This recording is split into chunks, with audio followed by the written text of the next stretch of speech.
I was sent a review key for this early access title called Destiny's Sword, and what I got was nothing like I expected. Cyprus needs our help, and you've been selected commander of an elite team dubbed the Protectorate. You're ordered to take your team of peacekeeping soldiers and handle a series of riots as cleanly as possible, without any civilian casualties. But when the action starts, everything goes sideways, and now you must decide whether to shoot or talk your way to get back in one piece.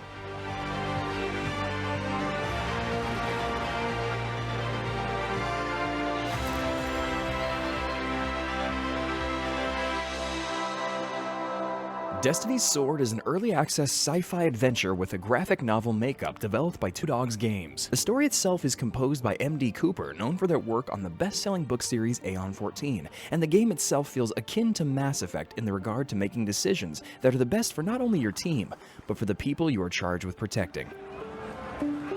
Immediately after your arrival, you are given a squad with varied personalities. Jimmy, your team's captain, is charming and a natural leader. Mags is a force to be reckoned with and is quick to show you.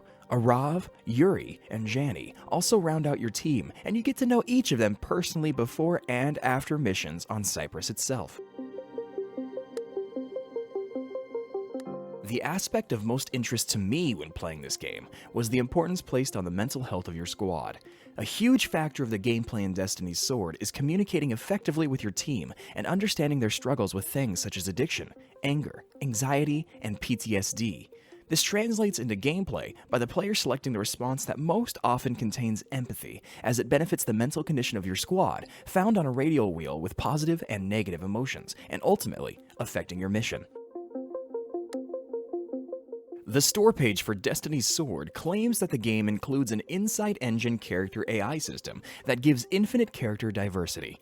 And while the idea of intrinsic character backstory and no two characters being the same is a fantastic way to garner attention, the reality isn't quite as appealing. The choice is nearly always cut and dry when concerning your conversations with your team. I felt that nearly every prompt from me was that black and white, be a jerk who is purposely callous, or ask and console about the glaring issues in this conversation. There's very little in the way of surprise or intrigue when talking to your team, and it lacked the emotion that should be a huge appeal to people when deciding whether or not to play this title. The conversations with your team take place upon your ship or hub that you inhabit before undergoing missions. All rooms in your ship move slightly and feature nearly still-like backdrops for you to peruse while exploring. This area reminded me a lot of XCOM. You have a squad room, repair bay, med bay, command center, barracks, and ready room. And while that may seem like a lot of variety from the list, at the time of this review there was little to no reason to be in most rooms, save for the barracks, med bay, and ready room.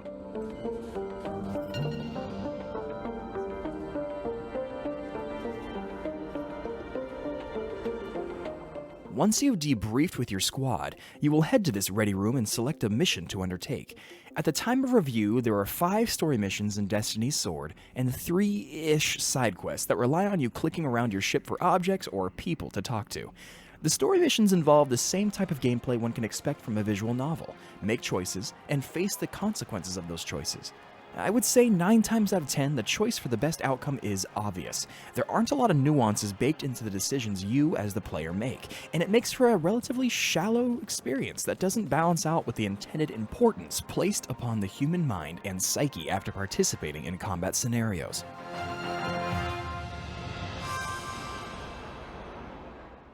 After a mission is complete, you'll debrief with your supervisor and get right back into the cycle of exhausting your dialogue options with your crew, while trying not to negatively impact their emotional state. Destiny's Sword is an early access title, and it certainly feels like one. The UI that accompanies this game looks more appropriate for a mobile title, let alone a Steam release. And while most of the art in this game was intriguing and helped to pull me into the world that M.D. Cooper and developer Two Dogs were trying to create, the experience lacks cohesion in most ways, and never once felt like a polished video game. Full release for Destiny's Sword is planned for spring of 2023, and there is a lot of work to be done.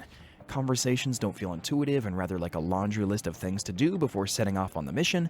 Unused spaces in the ship make you feel more trapped and less excited to command an elite team of peacekeepers. And the length of the story as it is makes it hard to judge whether or not the decisions you make as a leader now will affect your team in the long run.